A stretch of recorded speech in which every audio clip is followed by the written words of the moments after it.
Imagina un mundo medieval que de repente queda en silencio. Las campanas de las iglesias dejan de sonar, los mercados se vacían y el bullicio cotidiano se apaga como si el tiempo mismo se hubiera detenido. Las ciudades bulliciosas de Europa se vaciaron, sumidas en una quietud inquietante. Las calles, antes llenas de vida, ahora solo eran recorridas por el eco de pasos lejanos y el susurro del viento entre las piedras. La peste negra había llegado, arrasando con ricos y pobres, jóvenes y viejos por igual. Nadie estaba a salvo. La enfermedad no distinguía entre castillos y chozas, ni entre reyes y campesinos. Aldeas enteras desaparecieron, el tejido social se deshizo y los campos quedaron abandonados. Los cultivos se marchitaban sin manos que los cuidaran, y los animales vagaban sin rumbo. En solo unos años, casi la mitad de la población europea desapareció. Las cifras eran tan abrumadoras que los cementerios no daban abasto, y la muerte se volvió una presencia cotidiana. El miedo y la incertidumbre gobernaban la vida diaria. Nadie sabía cuándo terminaría la pesadilla, ni si habría un mañana para sus familias. Los sobrevivientes vagaban como fantasmas, rodeados de recuerdos y pérdidas. Cada esquina evocaba la ausencia de seres queridos y la memoria de tiempos mejores. El trauma era colectivo, la tristeza, omnipresente. El dolor se compartía en silencio y la esperanza parecía haberse desvanecido. Las creencias tradicionales se tambalearon ante la magnitud de la catástrofe.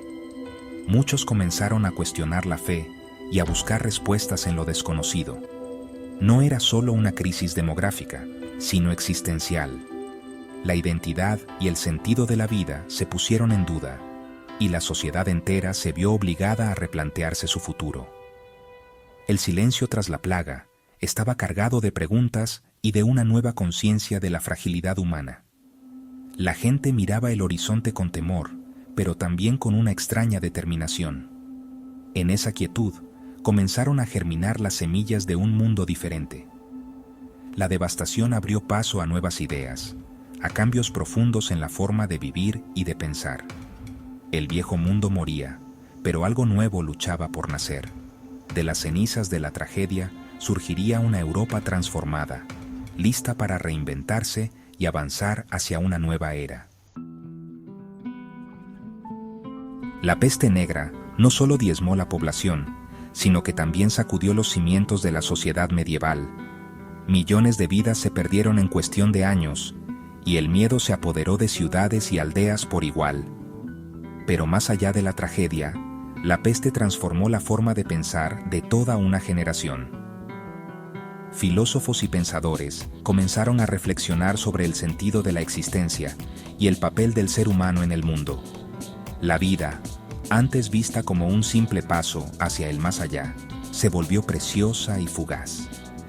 Cada día podía ser el último, y eso llevó a una nueva valoración de los momentos cotidianos y de los lazos familiares.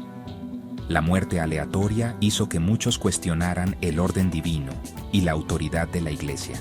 Las respuestas tradicionales ya no bastaban para explicar tanto sufrimiento. La fe se volvió más personal, menos dependiente del clero. Las personas buscaron consuelo en la oración privada y en la reflexión individual, alejándose de los rituales colectivos. Surgió una obsesión con la muerte, pero también una renovada apreciación por la vida. El arte y la literatura comenzaron a explorar estos temas con una intensidad nunca antes vista. El enfoque comenzó a desplazarse del cielo al aquí y ahora.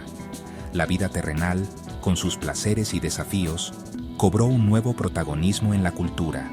La gente buscaba sentido en su propia experiencia, no solo en dogmas antiguos. Se valoró la observación directa y la reflexión personal como fuentes de conocimiento. Este espíritu de cuestionamiento preparó el terreno para una revolución intelectual. El intercambio de ideas se intensificó en universidades y cortes, abriendo paso a nuevas formas de pensar. El arte y la literatura reflejaron tanto el duelo como el deseo de vivir plenamente. las emociones humanas se convirtieron en el centro de la expresión artística. Los sobrevivientes sentían culpa, alivio y un nuevo propósito. Muchos se dedicaron a reconstruir sus comunidades y a buscar respuestas en la filosofía y la ciencia. Así nació una visión del mundo que valoraba la razón y el potencial humano. El pensamiento racional y la observación directa se convirtieron en herramientas fundamentales para comprender la realidad. El humanismo empezaba a tomar forma, marcando el inicio de una nueva era en la historia de la humanidad, donde el ser humano y su capacidad de transformar el mundo ocuparían el centro del escenario. Del trauma colectivo surgió una transformación inesperada. Los sobrevivientes se convirtieron en agentes de cambio, desafiando el sistema feudal. La escasez de mano de obra dio poder a campesinos y artesanos, impulsando una nueva clase media. Comerciantes y banqueros patrocinaron un renacimiento cultural en ciudades como Florencia. El redescubrimiento de la antigüedad clásica ofreció un nuevo modelo de humanidad. El humanismo puso al ser humano en el centro, celebrando la razón y la vida terrenal. El Renacimiento floreció gradualmente, transformando el dolor en creatividad. La experiencia de sobrevivir al fin de un mundo inspiró la construcción de uno nuevo. El humanismo fue el corazón intelectual del Renacimiento, una corriente que transformó la manera en que las personas pensaban sobre sí mismas y el mundo que las rodeaba. Propuso que la vida debía celebrarse y estudiarse, no solo soportarse. Los humanistas creían que cada momento de la existencia tenía valor y que el conocimiento podía enriquecer la experiencia humana. En la ciencia, impulsó la observación y la experimentación, alentando a los estudiosos a cuestionar las ideas heredadas y buscar respuestas a través de la razón y la evidencia. Los eruditos diseccionaron cuerpos y estudiaron el cielo para entender el universo, abriendo nuevas puertas al conocimiento y desafiando los límites impuestos por la tradición. En el arte, los artistas se convirtieron en genios creativos, explorando la complejidad humana y buscando representar la belleza y la verdad de la condición humana. El ser humano, con sus emociones, pensamientos y aspiraciones, se volvió el tema central de la creación artística y filosófica. Esta celebración del individuo respondía al horror de la peste, que había dejado una huella profunda en la sociedad europea y despertado el deseo de encontrar sentido y esperanza en la vida. El Renacimiento afirmó el valor y la dignidad de cada persona, reconociendo la capacidad de todos para aprender, crear y dejar huella en el mundo. El logro individual y el legado se volvieron formas de desafiar el olvido, permitiendo que las contribuciones personales trascendieran el tiempo y la muerte. El humanismo fue, en esencia, una declaración de esperanza y confianza en el potencial humano para transformar la realidad y construir un futuro mejor. Giotto di Bondone, antes de la peste, ya transformaba el arte. Rompió con la rigidez bizantina y pintó figuras llenas de emoción y peso humano. En su lamento, la Virgen y los ángeles muestran dolor real, no divino y distante. Giotto dio profundidad psicológica a sus figuras, anticipando el arte post-plaga. Su realismo emocional ofreció un lenguaje visual para el duelo colectivo. Tras la peste, la gente necesitaba ver su dolor reflejado en el arte. Giotto enseñó a transmitir verdad emocional, no solo ilustrar historias. Sentó las bases para un renacimiento centrado en la experiencia humana. Si Giotto expresó el dolor, Botticelli celebró la renovación. Su primavera es un himno a la vida que regresa tras la oscuridad. El cuadro, lleno de flores y figuras mitológicas, simboliza transformación y esperanza. Venus preside un jardín exuberante, mientras la naturaleza florece de nuevo. La obra es un sueño de belleza y potencial humano, un bálsamo tras la peste. Primavera no solo es arte, es una declaración filosófica de confianza en el futuro. Sugiere que, tras la adversidad, siempre puede llegar una nueva primavera. es la encarnación artística del renacimiento de la vida. Leonardo da Vinci encarna el espíritu del Renacimiento.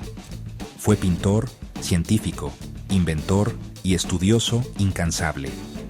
Sus cuadernos revelan una mente curiosa, explorando desde la anatomía hasta la ingeniería. Sus estudios anatómicos y observaciones científicas dieron realismo y profundidad a su arte.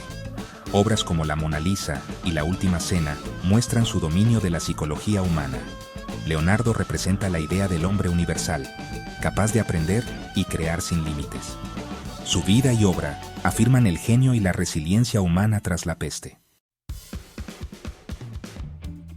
Miguel Ángel, titán del Renacimiento, celebró el poder de la forma humana.